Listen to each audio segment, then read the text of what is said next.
We've been closely watching developments overseas and the fallout here at home surrounding one country's debate over legislation that would execute people for being gay. The Anti-Homosexuality Bill of 2009 calls for a sentence of life in prison for being gay, death by hanging for being gay and HIV positive, 3 years in prison for knowing someone is gay and not reporting them to authorities, presumably for prosecution. And that's just some of it. This is actual legislation that Reuters reports is likely to soon become law in the nation of Uganda. But the bill also has many connections to conservative politicians and activists here in the U.S.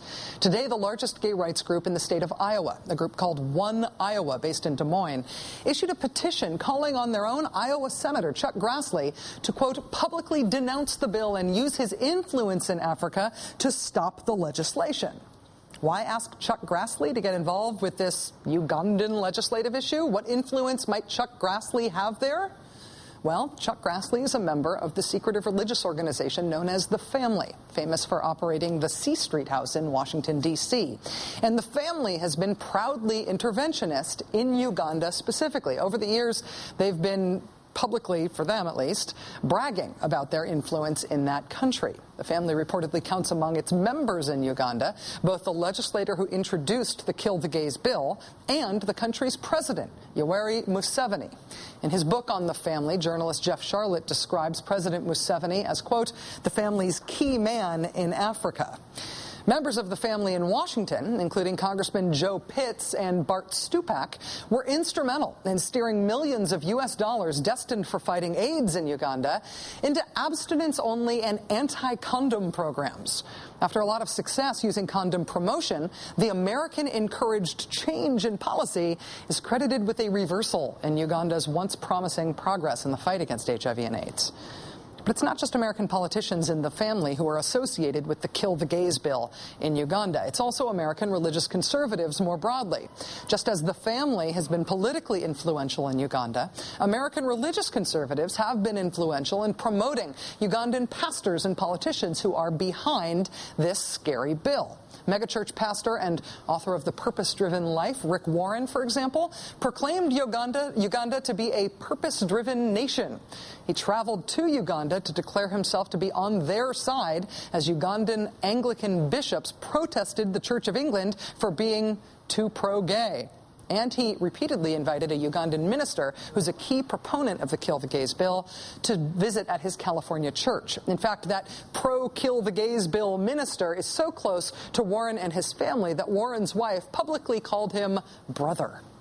Rick Warren has since tried to distance himself from the Kill the Gays pastor, but he is pointedly not denouncing the Kill the Gays legislation. The third American connection to the Kill the Gays bill is perhaps the most unsettling. Following the interventionist trail already blazed by these other American conservatives, the spark to the tinder in this already very homophobic country, the spark that appears to have led directly to the Kill the Gays bill, is the American right-wing cause célèbre that is the ex-gay movement. Despite being debunked at home by the American Psychological Association, the American Psychiatric Association, the American Academy of Pediatrics, the National Association of Social Workers, et cetera, ad nauseum, some American conservatives continue to promote the idea that people can be cured of homosexuality. American ex-gay activists traveled to Uganda in March to lead a conference there about how gay people are only gay because they refuse to be cured. The American Psychological Association just a couple of months ago put out a comprehensive report debunking this industry that claims to be able to change people from gay to straight. And it is an industry. In a moment, we're going to be joined by Richard Cohen, who heads up an organization called the International Healing Foundation, which promotes a wide variety of gay-curing products. For example, according to their brochure, you can attend a tender loving care healing seminar for a cost of only $450 per couple.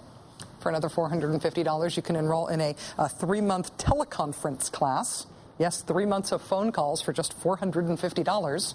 For $75, there's his entire 5-CD series on healing your homosexuality. Or you can take home a different 16-disc CD series, Coming Out Straight, for $49.95, which frankly, just numerically speaking, seems like a better deal.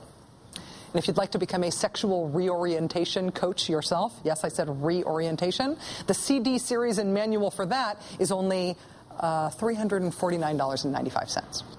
Again, in just a moment, we will talk to the man who is selling all of that. But first, we're joined by Mark Benjamin, national correspondent for Salon.com. In 2005, on assignment for Salon, Mark went undercover, posing as a gay man at one point, to report on the ex-gay industry. Mark, thanks very much for coming on the show. It's good to see you. Thanks so much for having me, Rachel. So you wrote this 4-part series about the so-called reparative therapy for Salon. In the second part of the series, you actually pretended to be gay and sought counseling. What sort of therapy or counseling did you get? Well, this reparative therapy comes in a number of flavors. I attended 2 types of conversion therapy sessions.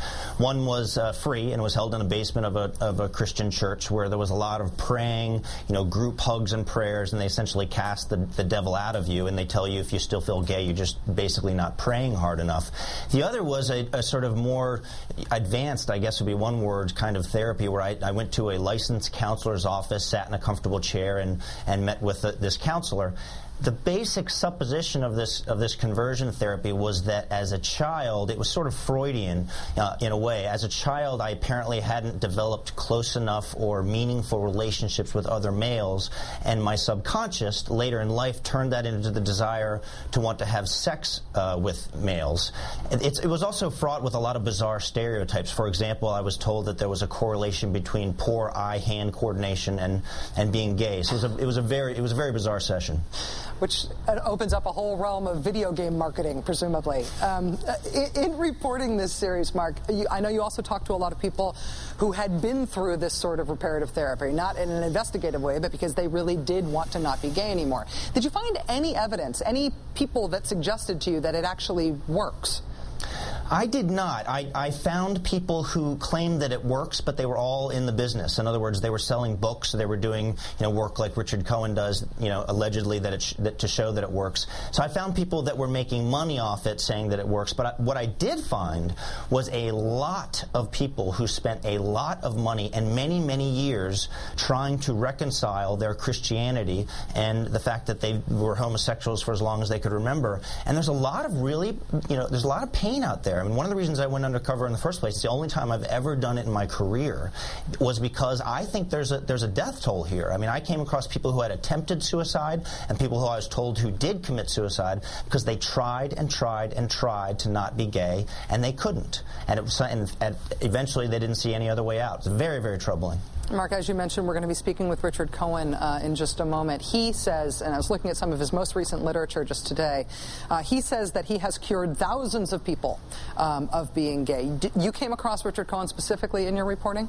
I did, and I recall, I believe I asked him, as a matter of fact, I did ask him whether he could produce some of these patients so that I could interview them. I think the other thing to be very careful about is a lot of these conversion mills, or whatever you want to call them, do a very interesting little twist on logic. In other words, the conversion people and the modern field of psychiatry both agree on the definition of homosexuality, which is the desire to have sex with someone of your own sex. However, in their results category, you'll find that a lot of these conversion mills count as success stories people who simply are not having sex with those of the same sex, even though they might want to do so all day long. So there's a little bit of a twist, there's a little bit of a shell game going on there. It'd be interesting to see which Richard claims he's achieved. I agree. Mark Benjamin, national correspondent for Salon.com. Thanks very much for coming on the show. Really appreciate it. Thanks for having me, Rachel.